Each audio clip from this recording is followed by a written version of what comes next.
So, today we're going to do something a little different. We're going to be looking at a fascinating piece of history.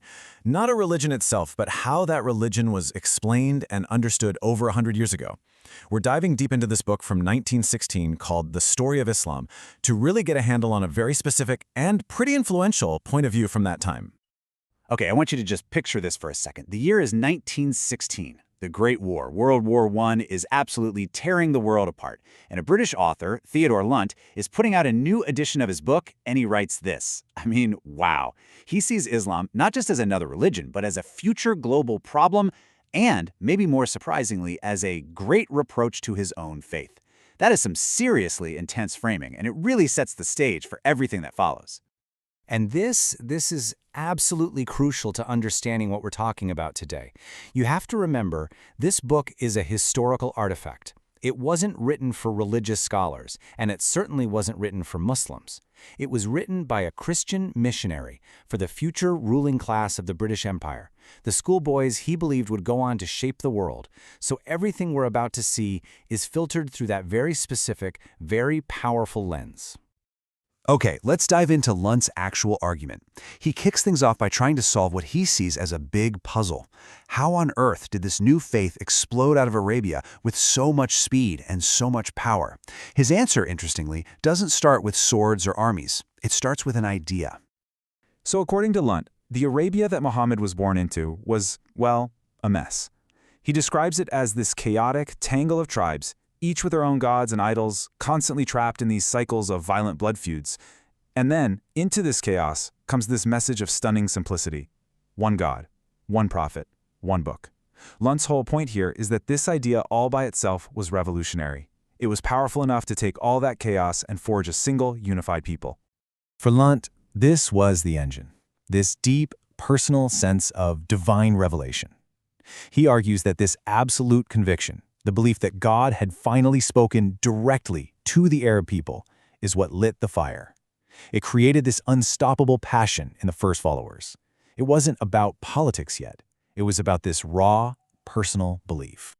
But, and this is a huge but in Lunt's story, that initial phase doesn't last. He argues that the entire nature of the movement goes through a massive change. In his telling of the story, the preacher who is in Mecca becomes the warrior who is in Medina. Lunt basically lays this out like a detective connecting the dots on a timeline. The flight to Medina in 622. That's the pivot point for him. Almost right away, he says you see the start of raids on these wealthy trade caravans. Then, just 2 years later, a major military victory at Badr. And boom, within 8 years, they have conquered Mecca itself. For Lunt, this isn't a slow evolution, it's a lightning-fast switch from a faith you spread with words to a power you expand with force. So what was the mechanism for this change? Well, at the very heart of this transformation, Lunt places the concept that he calls holy war. In his telling, this becomes the primary tool for expansion. It's reframed as a religious duty, a core responsibility to wage war on behalf of the faith. And just like that, believers become soldiers. And Lunt really digs into what he saw as the motivations here. He argues that this call to war was tied to some very real, very tangible rewards. We're talking rich spoils, land, and captured women for those who won. And for those who died fighting, the promise of a paradise filled with sensual pleasures. You know, to Lunt, this combination of plunder and paradise was an almost unbeatable recruitment tool. He even quotes one of his sources describing these warriors as, "A people is upon thee, loving death as thou lovest life." Okay, so this brings us to the third major part of Lunt's argument. He's explained the success, he's explained the turn to conquest, and now he asks, what was the result long term? He basically puts the faith on trial, judging it by the state of the great Muslim empires in his own time in the early 20th century. To make his case, Lunt starts bringing in expert witnesses, other Western observers from his time.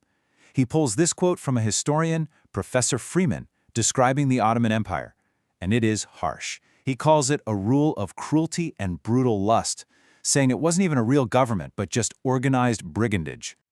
And it's not just the Ottomans. He points to Persia, too, citing another contemporary who describes it as a wreck, a ruin.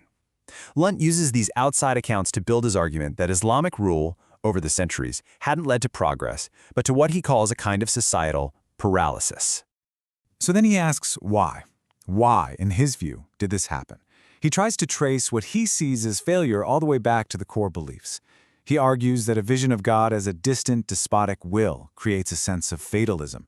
He critiques the social position of women, the nature of paradise, and his final conclusion is that these things, woven together, inevitably lead to stagnation and decay, not progress. Okay, so after all of that, after that incredibly tough critique, you'd probably expect him to call for conflict, right? For some kind of new crusade? Well, this is where the book takes a really fascinating turn. He pivots to a completely different path, one he argues is the only real answer. He sets up this incredible side-by-side comparison. On one hand, you have the historical Christian response, the Crusades, the sword, conquest, force of arms. He rejects that completely. And on the other hand, he holds up this model from the 13th century, a missionary named Raymond Lull, and look at the difference. Love, prayer, sacrifice. It's not about fighting for land, it's about winning hearts. And Lunt really drives this point home with this powerful quote from Lull. The only way to truly conquer, he's arguing, isn't with an army, but with love, with prayer, with sacrifice. He's basically suggesting that the great problem of Islam, as he saw it, couldn't be solved by fighting it, but only by Christians demonstrating a deeper, more authentic version of their own faith. And that brings us right back to the beginning, doesn't it? Back to who this book was for.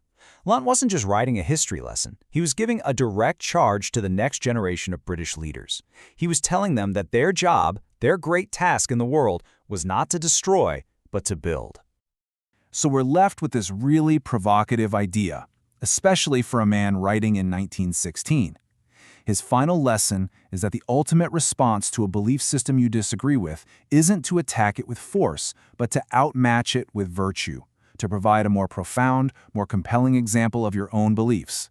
And that leaves us with a question that's just as relevant today as it was then.